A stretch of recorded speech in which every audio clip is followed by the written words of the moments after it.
Today's question is, what is your "we will never speak of this again" moment?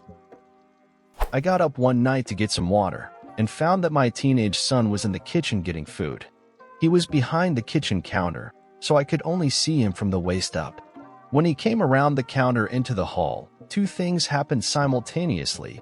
He noticed me, and his eyes grew wide in horror, and I saw that he was butt naked except for a pair of socks.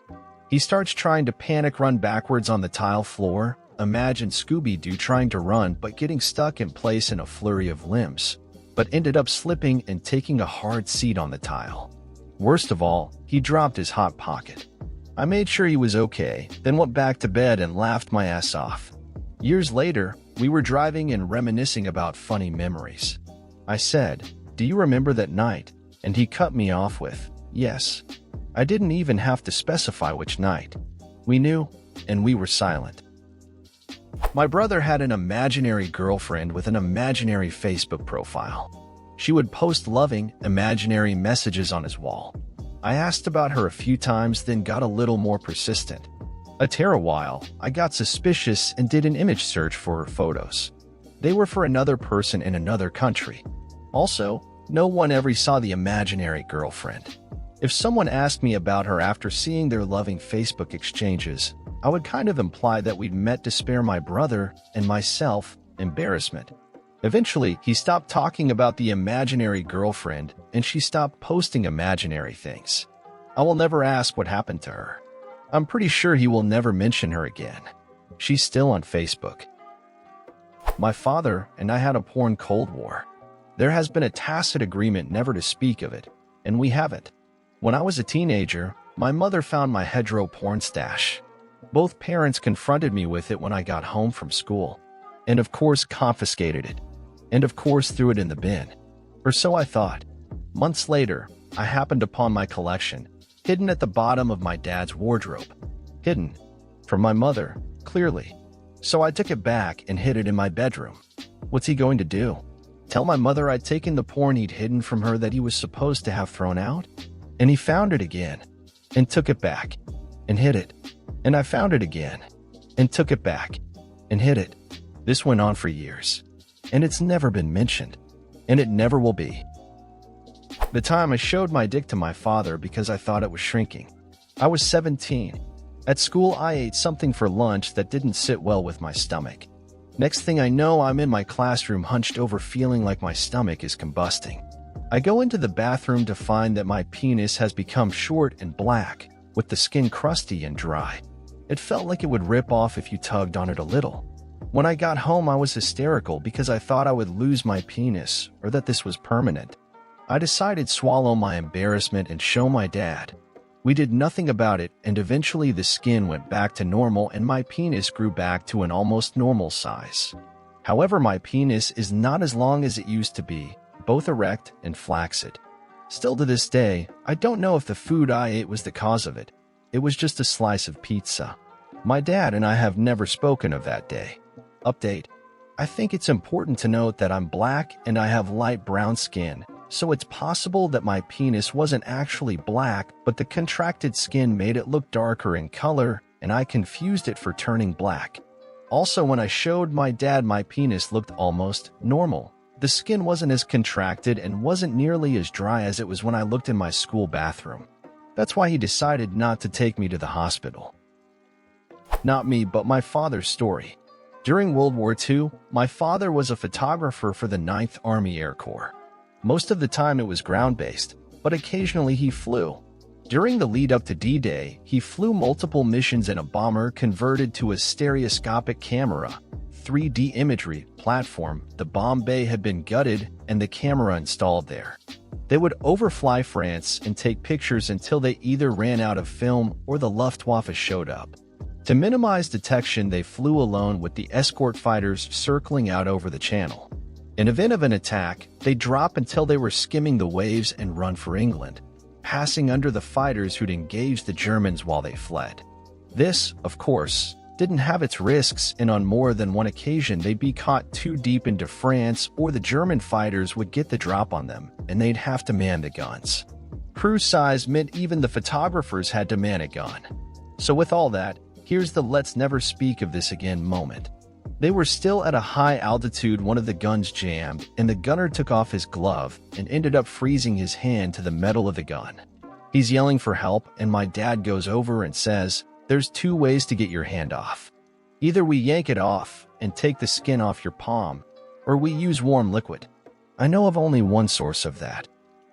Never tell anybody about this, was said.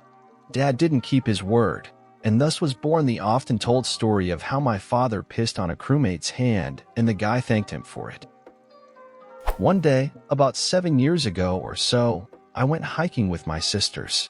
It was fun but exhausting, so I decided to take a shower when we got back home. I was also in the mood for some extra stress relief, so I grabbed my fleshlight and sneak it in with me. I start undressing and notice a little brown spot about halfway down my inner thigh.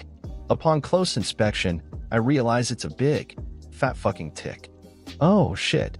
I think this bastard's been stealing my blood for hours, and who knows how many more are on me that I can't even see? I know I can't handle this situation alone, so I do what any sane, rational person would do. I burst out of the bathroom after fumbling with the doorknob, run straight into the living room where my eldest sister is watching TV, and say I have a situation that requires your assistance. Except all she heard was "but." Help? So she looks at me confused and then bursts out laughing.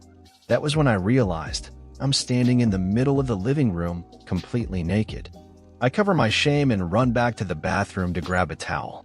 My sister stops laughing enough to come check on me, and I finally managed to put into words that I have a tick and need help removing it, as well as checking for more.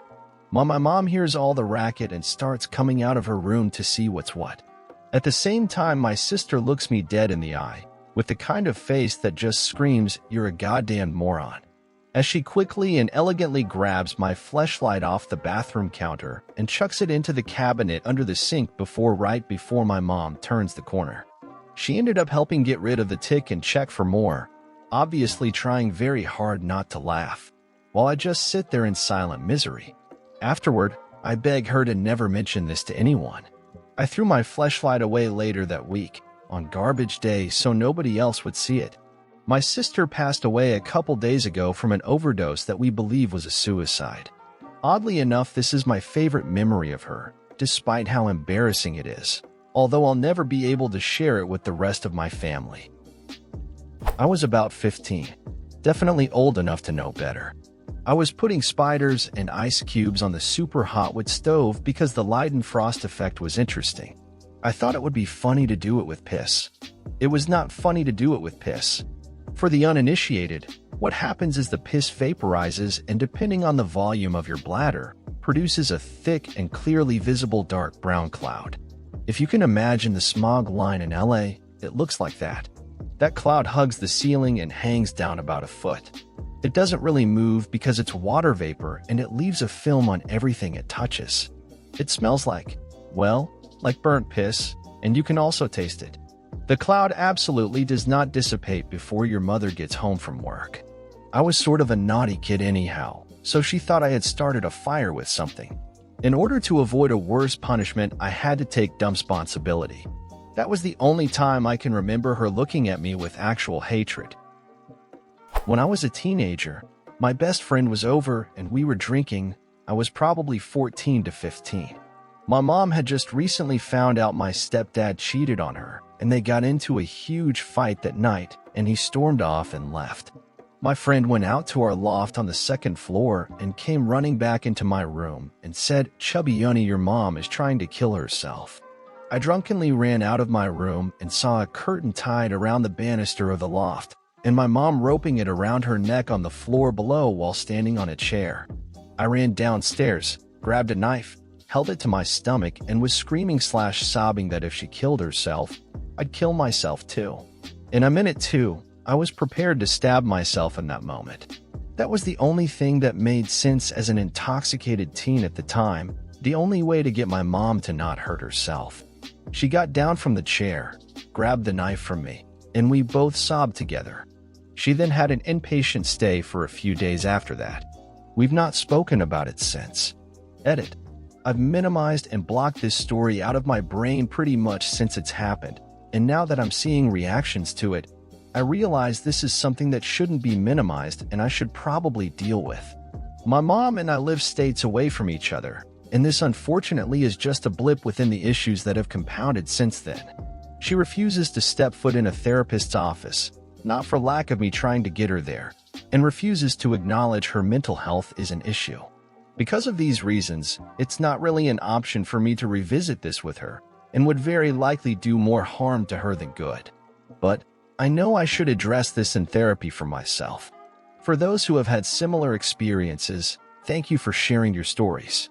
You are all incredibly strong and so brave, and I'm sending all my love to you. And this is the end of today's video. I hope you liked it, and don't forget to comment an anecdote or experience similar to the topic of the video, leave your like, share if you liked the video, and lastly, don't forget to activate the little bell so you don't miss any of our daily videos. Bye-bye.